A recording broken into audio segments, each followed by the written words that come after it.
Our Women's Month conversations continue, and today we're talking to world-renowned opera singer, producer, teacher of music, and composer, Sibongile Mngoma. Something got her riled up, and I thought it's worth talking about it here because she is not mincing her words. She is putting the Minister of Arts and Culture, Nathi Mthethwa, and the President of South Africa right in the dock. Sibongile Mngoma, welcome. Good to talk to you again. Let's talk about your journey in the world of opera music, just for those people too young to know what you have done, how far you've gone. I've been in the industry for 27 years now.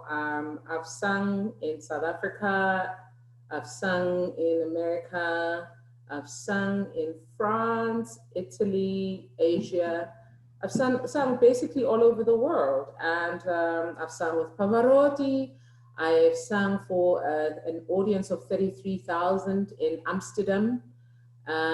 So I have sung everywhere, and I have studied hard. I didn't just wake up. I wasn't taken off the streets. I've worked hard to be where I am. And I came back into the country actually because I figured I have something to offer, because I've traveled the world, I've studied so much, I have gained so much experience and knowledge. It's good to come back and share it with the rest of the young people who want to get into opera. But then you come back into the country and things are not quite working. And that's why I'm talking to you this Women's Month, because something got you riled up that made you post a very, I will say, angry video. But I thought, let me speak to Sibongile because I know what she's capable of. I know her craft and her track record. What got you so worked up that that made me come back to you now and made you indict the president and the minister so much? What got me riled up so much was the fact that a young man took his life because of depression and a system that doesn't work in favor of artists. And, you know, the depression is real, and it's just not him.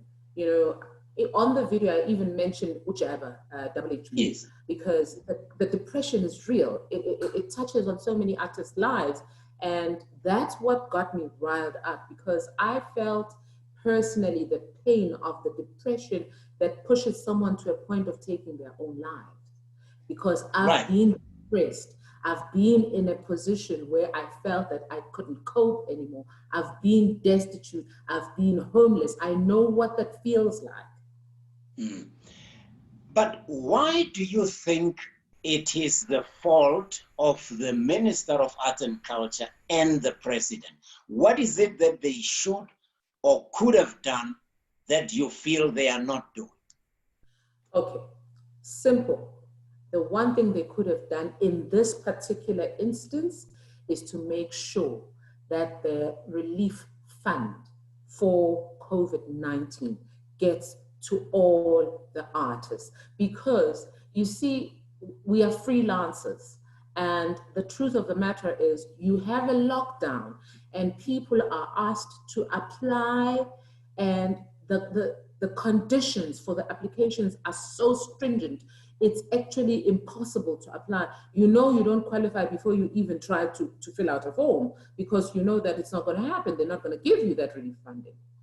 So I feel that they could have made it easier for people to access relief funding so that they don't feel so helpless and feel that they cannot help their families to a point of killing themselves.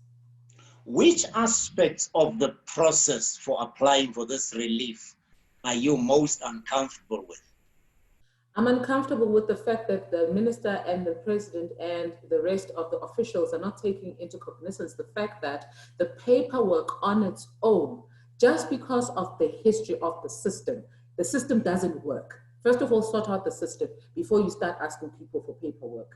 And then we can talk about then saying, we want this and we want that and we want the other one. Nobody will be completely compliant as long as the system stays the way it is. So you can't now start imposing things on people when you haven't fixed the system. Fix the system. All systems from the apartheid era cannot serve a South Africa that is inclusive of people that were oppressed by the same apartheid era. Are you implying that the system is not mindful that there are differences between the different races of artists? I'm not even implying it, it's a fact. The system doesn't take into cognizance. The system does not allow for the fact that there are disadvantaged people in this country. There have been for hundreds of years. The system doesn't take into account the differences that the system has not even dealt with the issues of race, of apartheid, of a history of discrimination. The system has not tried to change. So now we are asked to actually comply in a system that does not even accept the effect that we are in it. If you were to get the president, and oh no, let's forget the president for now. If you were to get the Minister of Arts and Culture in a conversation with you and he says, Sibongile, give me a 3-point checklist of the things I must do on Monday when I get to the office, what would you say crisply those 3 things should be? Firstly, get artists and creatives from every sector in the room, because it's important to hear everyone. That's the first thing. Secondly, when they speak, listen. Once you have listened, number 3, action what they tell you. Don't just get there and tick a box.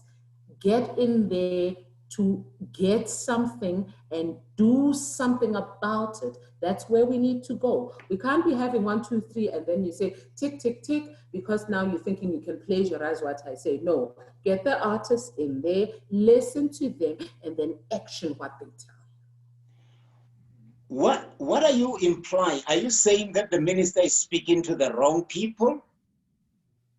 I'm not implying that he's speaking to the wrong people. I am saying that he's speaking to the people who are actually applauding him when he's not doing anything that actually benefits the bigger society of the creative industry. He's talking to people who are essentially his cheerleaders. Can he just talk to people who are not there to cheer him on, but who actually want to make a difference? We are not here for tenders. We are here for a change.